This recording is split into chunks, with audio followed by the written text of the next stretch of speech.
साथियों नमस्कार, मैं हूं नरेंद्र मौर्य और आप देख रहे हैं नरेंद्र गांव वाला यूट्यूब चैनल। आपको आपके अपने यूट्यूब चैनल पर आप सबका स्वागत है। मित्रों, आज का सब्जेक्ट है कि आज के बाद आपकी पशु अगर लात मार रही है तो आज के बाद आपकी पशु आपको लात नहीं मारेगी और अच्छा से दूध देगी और आपके पशु अपने बच्चे को भी लाड़ प्यार करेगी और बढ़िया से चाटते हुए दूध पिलाएगी आपके बच्चे को। तो इसी सब्जेक्ट पर आज हम चर्चा करेंगे कि पशु लात क्यों मारने लगती है। इस विषय उसको जानना बहुत जरूरी है। लात आखिर पशु को सिस्टम है कि दूध बच्चे को पिलाना और हमें भी बच्चे दूध देना, और पशु लात मारने लगती है तो पशु लात कब कब मारती है, उसका कारण क्या है लात मारने का, उसका निदान क्या है, इस वीडियो में के माध्यम से आप सभी को पूरा कारगर नुस्खा, कारगर निजात आपको मिलेगा। सिर्फ आपको करना क्या है, इस वीडियो को देखकर वीडियो के माध्यम से हमारे बताए हुए टिप्स को सिर्फ फॉलो कर लेने से आपकी पशु कैसी भी हो लात मारना बंद कर देगी।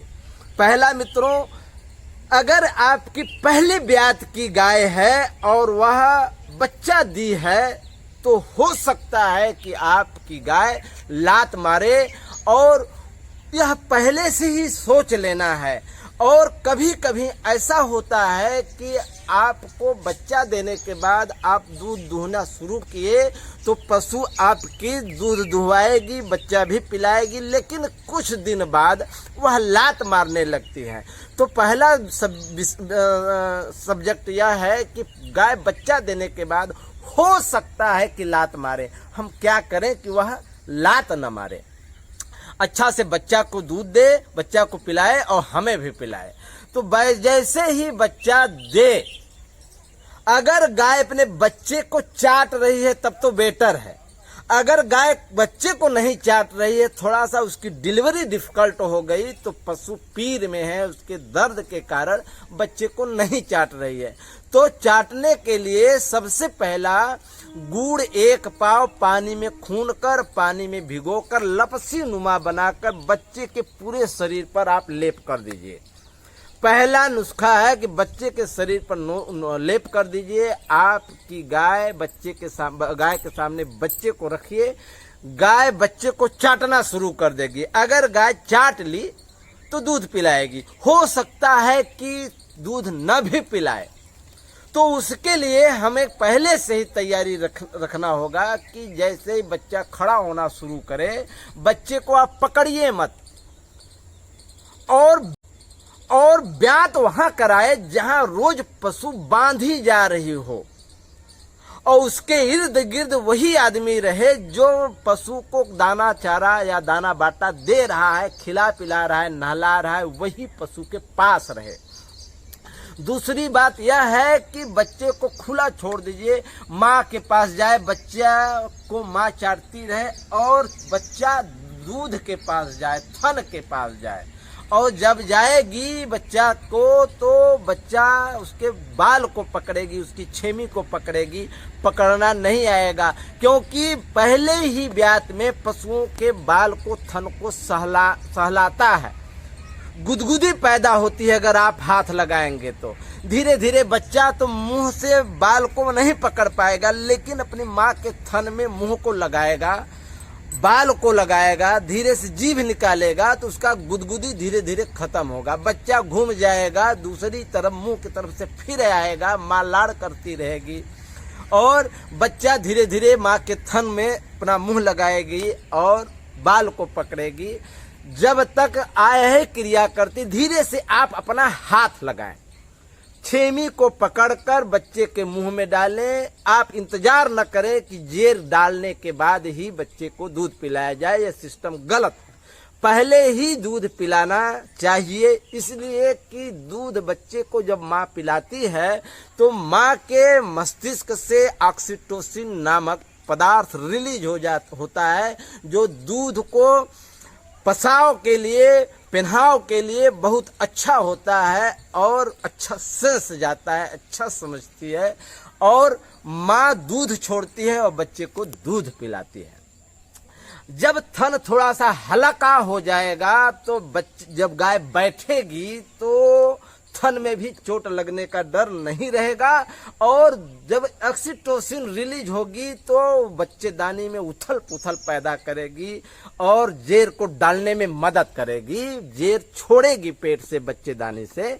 तो ये एक फायदा ये है। और जब पहले ही बच्चा अपने माँ के थन में मुंह लगाएगी तो गुदगुदी धीरे धीरे खत्म हो रहा होगा। थोड़ा सा दूध बच्चे को पिलाई, थोड़ा सा टांग बढ़ाई, थोड़ा सा हट गई, धीरे धीरे बच्चा माँ के पास जाता रहेगा, थन में मुंह लगाता रहेगा, तो उसका जो गुदगुदीपन है खत्म हो जाएगा।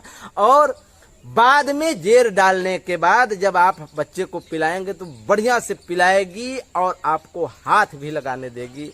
हो सकता है कि आप भूल गए, बच्चे को बिना जेर डाले कहीं कहीं दूध नहीं पिलाते और आप जेर डालने का इंतजार कर रहे हैं, जेर डाल दिया आपके पशु, उसके बाद आपने दूध को दूहना शुरू किया या बच्चा को पिलाने के लिए लेकर गए और गाय कभी कभी मुंह बाल देती है, मुंह को खोल देती है, मुंह खोलकर ऐसे करने लगती है, पता नहीं क्यों वह डरने लगती है। हो सकता है गुदगुदी के कारण भी पशु मुंह खोल देती है, तो बच्चे को लात मार देगी या हट जाएगी। उस स्थिति पर आपको पहली बात यह ख्याल रखना है कि मारना नहीं है, धमकाना नहीं है, लेकिन इस बात को विश्वास के साथ हम कह रहे हैं कि जो पशु के पास परमानेंट रह रहा है, उसका सेवा कर रहा है और लालन पालन कर रहा है, जहां रोज बांधी जा रही है, अगर वहां आप बांधेंगे और वहीं ब्यात कराएंगे, वहीं जेर डलवाएंगे, वहीं दूध दुहेंगे तो पशु लात नहीं मारेगी। अब आगे बढ़ते हैं। उसके बाद बच्चा देने के बाद पशु अगर दूध आप दुहवा रही है, बच्चे को पिला रही है, कुछ दिन बाद लात मारने लगी तो आपको गुस्सा नहीं करना है, पशु को धमकाना नहीं, मारना नहीं है, उसे प्यार करना है, उसको समझाना है, उसके शरीर से आलिंगन करना है, उसके शरीर को हाथ से पोछा लगाना है, उसको नहलाना है, उसके पूरे शरीर को मालिश करना है और स्क्रब करना है, सहलाना है। ऐसा ही करना है। एक बार लात मार दी कोई बात नहीं, दूसरी टाइम 2 बजे 12 बजे हम फिर बच्चे को छोड़ेंगे। उसको हो सकता है उसके पेट में दर्द हो सकता है उसके थन में दर्द हो, ध्यान देना है स्वॉलिंग तो नहीं है, थन में कहीं चोट तो नहीं लगा है। अगर दर्द रहेगा तो पशु लात मारेगी, अगर स्वेलिंग रहेगी तो पशु लात मारेगी। हो सकता है बच्चा देने के बाद पशु फीवर में आ गया हो तो लात मारेगी। डायग्नोसिस करने की आवश्यकता है, उसे समझने की आवश्यकता है।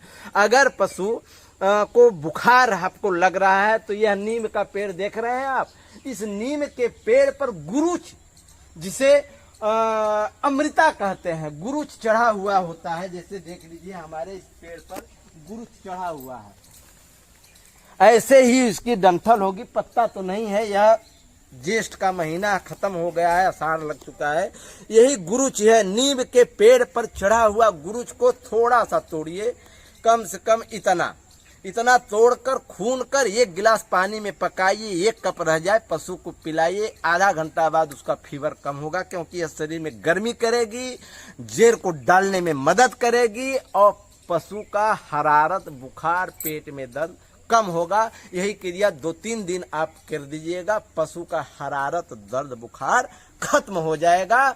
पशु आपका अच्छा से दूध दुहवाएगी, पगुरी करेगी और पेट भर खाना खाएगी भी। साथ में काढ़ा जरूर दीजिएगा, हल्दी, जवाइन और जीरा और सौंठ और गुड़ का साथ में जरूर देना है, ताकि उसके पेट का मल साफ हो जाए। अब अगर आपकी पशु कुछ दिन बाद लात मारने लगे तो क्या करें कि कैसे, क्यों लात मारने लगी, समझने का विषय है। हो सकता है कि आपके पशु के पेट में कीड़े हैं, क्लियर है, 20 दिन के बाद कीड़े मारने की दवा दी ही जानी चाहिए।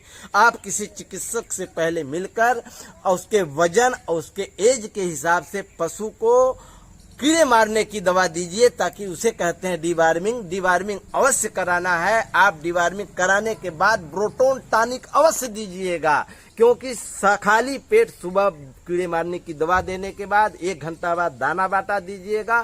शाम को 10 दिन 50-50 ग्राम ब्रोटोन देना शुरू कर दीजिए। आपके पशु कभी खाना नहीं छोड़ेगी, लात नहीं मारेगी, ये मेरा दावा है। अब आगे कभी कभी पशु 2 महीने बाद लात मारने लगे, 3 महीने बाद लात मारने लगे, तो क्या करें? कभी कभी ऐसा भी होता है कि मक्खी और मच्छर लग रहे हैं तो पशु लात मारने लगेगी। आप बच्चा छोड़ेंगे, बच्चे को तो पिला लिया, आपको दूध नहीं पिला रही है, तो किसी एक आदमी को खड़ा करके पशु से कपड़ा से हकवाइए और बच्चे को छोड़िए, आपकी पशु लात नहीं मारेगी। कभी कभी ऐसा भी होता है तो ज्यादा बड़े डंस मारने वाले मच्छर मच्छी आ जाते हैं, तो उसको एक स्प्रे बनाकर, जैसे डीजल का और डिटॉल का मिक्स करके और कुछ कपूर मिक्स करके पानी 1 लीटर डाल के पशु के शरीर पे स्प्रे मारिए, मच्छर और मक्खी से निजात मिलेगा, आपके पशु दूध नहीं मारेगी। आगे भी दूध मार रही है, क्यों मार रही है? इतना करने के बाद भी मार रही है, तो हो सकता है जू चीचड़ हो, जू चीचड़ होंगे तो काटते रहेंगे तो पशु लात मारेगी।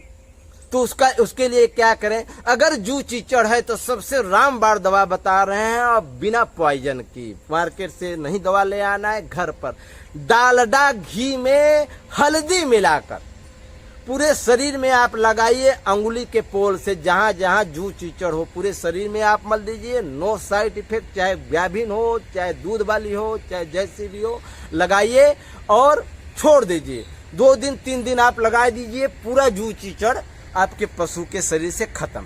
अगर 20 दिन ब्याने के बाद हो चुकी है आपके पशु, ताजी ब्याई नहीं है, तो पशु को 20 दिन 25 दिन हो चुका, पशु को नहलाइए।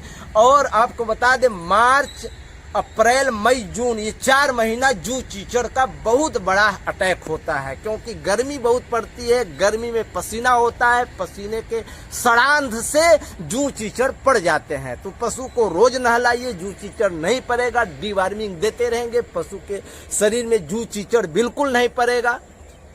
अब आगे इतना कुछ करने के बाद अगर पशु लात मार रही है तो आपको समझना होगा कि हो सकता है पशु गर्मी के सीजन में, पशु अगर हीट स्ट्रेस में है तो लात मार सकती है।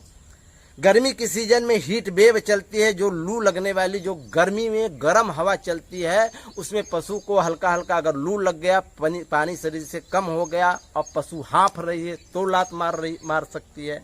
तो उसके लिए आपको अच्छा ठंडा जल की व्यवस्था करना होगा, ठंडे दाना की व्यवस्था करने होगा, ठंडे जगह पर बांधना होगा। बांधना शुरू कर दीजिए, पशु को 3 बार नहलाना शुरू कर दीजिए, आपके पशु लात मारना बंद कर देगी। साधारण सी बात है। और उसके बाद जाड़े में लात मार रही हो सकता है पशु ठंड के कारण लात मार रही हो, पशु का पेट नहीं भर रहा है तो भी पशु लात मारती है। कभी कभी खाना खाने के बाद लाग दूध पर आती है, आप बच्चा छोड़ेंगे तो पिलाएगी, पहले नहीं पिलाएगी। तो इन सब चीजों का अगर आप छोटी छोटी चीजों का ध्यान रखेंगे तो आपकी पशु लात नहीं मारेगी। कभी कभी आप कहीं बाहर से पशु को खरीद कर ले आए हैं, गाय हो या भैंस हो, वहां तो अच्छा से दूध दे रही थी, अच्छा से बच्चा को पिलाई और अच्छा से वहां पर दूध को दुहा गया और पशु अच्छा से दूध दी। फिर हम अपने घर पर ले आए तो पशु लात मारने लगी, तो क्या करें, कैसे करें, क्यों लात मारने लगी, ये समझने का विषय है। तो वहां पर भाई जो हम वहां से खरीद कर ले आए, तो यहाँ के लोग यहाँ पर वो नहीं देख रही है, नहीं अपनी स्वामी को देख रही है, ना स्वामिनी को देख रही है, ना नहीं वहां के लोगों को देख पा रही है, तो स्ट्रेस में तो रहेगी। हो सकता है पशु को वहां से ट्रांसपोर्ट करके हम ले आए तो पशु थक चुकी होगी, यह भी बात हो। और दूसरी बात यह है कि वहां का जो दाना बाटा दिया जा रहा था, हरा चारा भूसा, वो हम न दे पा रहे हैं, उसको समझने की बात है, वहां से समझ लीजिए। और अगर आप सब कुछ कर रहे हैं तो दाना बाटा वैसे ही दे रहे हैं, भूसा वैसे ही दे रहे हैं, हरा चारा वैसे दे रहे हैं, तो जगह तो भैया चेंज हो गया। जहां पर वो बांधी जा रही थी खाने का जगह, यह बहुत मायने रखता है। जहां पशु बांधी जा रही है मित्रों, वहां का जगह चेंज हो गया, पानी चेंज हो गया। हो सकता है आप गर्म पानी दे रहे हो, ठंडी में आप ठंडा पानी दे रहे हो, गर्मी में गर्म दे रहे हो, वहां पर ताजा पानी उसको मिलता रहा होगा, तो पशु ऑटोमेटिक स्ट्रेस में आ जाएगी। पशु के थकान को समझिए, उसको यही गुरुच नींव पर चढ़ा हुआ, इसे अमृता कहते हैं। यह अमृत के बूंदों से गिरे हुए बूंदों से इसका जन्म हुआ है, इसलिए इसका नाम अमृता पड़ा है। ये पूरे शरीर को अमृत प्रदान करती है, पूरे शरीर में जाएगी, गर्भाशय को साफ करेगी, सूजन को साफ करेगी और फीवर को खत्म करेगी। कैसा भी फीवर हो, पुरुष भी खा सकते हैं, माताएं भी इसको पकाकर पी सकती हैं, लेकिन पशुओं के लिए रामबाण है। तो अब आप वहां से अगर पशु को ले आ रहे हैं तो सबसे पहला काम ये करें कि पशु को पगहा हाथ में पकड़ने के पहले 1-आधा किलो गुड़ मंगाइए और अपने हाथ से अपने पशु को आधा किलो गुड़ हाथ से खिलाना है। हाथ में 5 ढोका रख दीजिए, खा ले, फिर 5 ढोका रख दीजिए, खा ले, फिर 5 ढोका रखकर आप खिलाकर और पशु मालिक के हाथ से अपने हाथ में पगहा पकड़िए और यहाँ पर दिखाइए, हमारे यहाँ पर लीजिए, आंचल में उसके पगहा को लेकर और माथ पर चढ़ाकर उनके पांव को छूकर आप वहां से अपने घर पर ले आइए और घर पर ले आने के बाद उनका स्वागत करें, हल्दी चंदन उनके मस्तक पर लगाएं और माताओं से कहें कि उनके पांव को अपने आंचल से छुएं, अपने मस्तक पर लगाएं, उनका अगवानी करें, उनका आरती करें कि हे माँ, जैसे ही आप हमारे यहाँ घर आई हो, दूधो नहाओ, पुतो फलो, उन्हें आप आशीर्वाद दो, पेट भर खाओ, निध भर सो, बच्चे को भी दूध पिलाओ और माँ हमें भी पिलाओ। देखिए आपकी गाय कैसे लात मारती है। और लाने के बाद जैसे हम आगंतुकों को, अपने अतिथियों का सत्कार करते हैं, गुड़ या मीठा पानी पिलाते हैं, अपने गाय को आधा किलो गुड़ वही बचा कर रखे रहिए अपने घर से, फिर अपने हाथ पर रख कर खिलाइए, अपने पूरे परिवार से खिलवाइए 2-2 बट्टी गुड़। देखिए कैसे आपकी गाय लात मारेगी। उसको यह हो समझ में आना चाहिए, उसके मस्तिष्क में यह सेंस आना चाहिए कि हम दूसरे जगह नहीं आए हैं, हम अपने घर में ही हैं, यह लोग भी हमारे हैं। और वहां से पूछ लीजिए, देखिए आपकी गाय कैसे लात मारती है। आपकी गाय कभी लात नहीं मारेगी। और सब कुछ होने के बाद अगर आपकी पशु लात मार रही है तो गाय लात मार रही है, तो जैसे ही आप नोय लगाते हैं, दोनों टांगों के बीच में एक रसरी डालकर एक लोग ऐसे पीछे खींचे रहेंगे और बच्चे को छोड़िए, लात तो मारेगी, लेकिन यही क्रिया 2-3 दिन आप करेंगे, आपको दूहने देगी, थोड़ा लात मारेगी लेकिन आपको लगेगा नहीं, आप दूहते रहेंगे, दूह लेंगे, क्योंकि दूध को दूहना जरूरी है। अगर नहीं दूहेंगे तो मेस्टाइटिस हो जाएगा, थनैला हो जाएगा। 2 दिन 3 दिन अगर आप दूध नहीं दूहेंगे तो मेस्टाइटिस हो जाएगा और थनैला हो जाएगा, तो दिक्कत होगी। उसके स्वेलिंग को देखना है, उसके थन के में चोट तो नहीं लगी है, सब कुछ देखना है, जू चीचड़ देखना है, मक्खी मच्छर देखना है, उसके खान पान को देखना है। अगर आप इतना फॉलो करेंगे, इतना टिप्स आप समझ में आ गया होगा, आप समझते होंगे और आप देखेंगे तो आपकी पशु कभी लात नहीं मारेगी। आपसे हमारी विनती है कि इस वीडियो को ज्यादा से ज्यादा शेयर करिए। वीडियो बहुत मोस्ट है और मस्ट है सभी किसानों के लिए, जो भारी किसान है चाहे छोटे किसान है, छोटे फार्मर, सबके लिए बेस्ट है। आपसे विनती है कि इस वीडियो को ज्यादा से ज्यादा शेयर करें। हम लाइक सब्सक्राइब के लिए नहीं कहेंगे, शेयर कीजिए ताकि इस वीडियो को से सब लाभ पाएं। और हमारा उद्देश्य है कि पूरे विश्व को रोग मुक्त और सुखी जीवन जीना देखना चाहते हैं, यही हमारी कामना।